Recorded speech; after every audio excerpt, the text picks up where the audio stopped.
So I was in Huntington Beach visiting my family, and went back. I was going to be preaching in a church in the area there, and so the day before I went to have lunch and just kind of go over my sermon notes. So I'm sitting, going over my sermon notes, and I had my Bible with me and had a wonderful lunch, and I'm walking out and go to pay for my meal at the front desk there. And I had my Bible under my arm, and the girl behind the counter, she says, I don't remember if she said, are you a pastor, or are you a Christian, or are you religious, or what? But she asked me a question, and she saw my Bible. I said, well, yeah. I said, I'm a Christian pastor. And she said, oh, I like pastors. And I said, great. And she said, will you bless me? And which made me think maybe she had a little bit of a Catholic background or something, because she's just like, will you bless me? And so I kind of just, so I'm standing here in the entry to the restaurant, and she's behind the counter in the cash register, and I'm standing over here.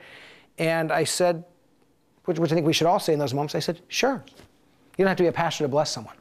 So I said, sure. And so she goes like this. She closes her eyes, and she leans across the counter like this, as far as she could.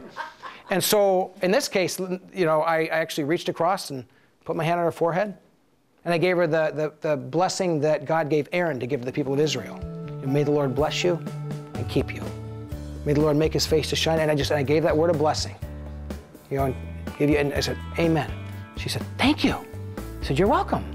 And I kind of, as I walked out of there, what struck me was, it really hit me, how many people do we run into every day that just want someone to bless them, but they don't have the courage of this young girl to say, would you bless me? You know, kind of lean in. But I think that we run into people every single day that if we were to bless them, to speak a word of blessing, that becomes a connection to bring the love and the grace of Jesus.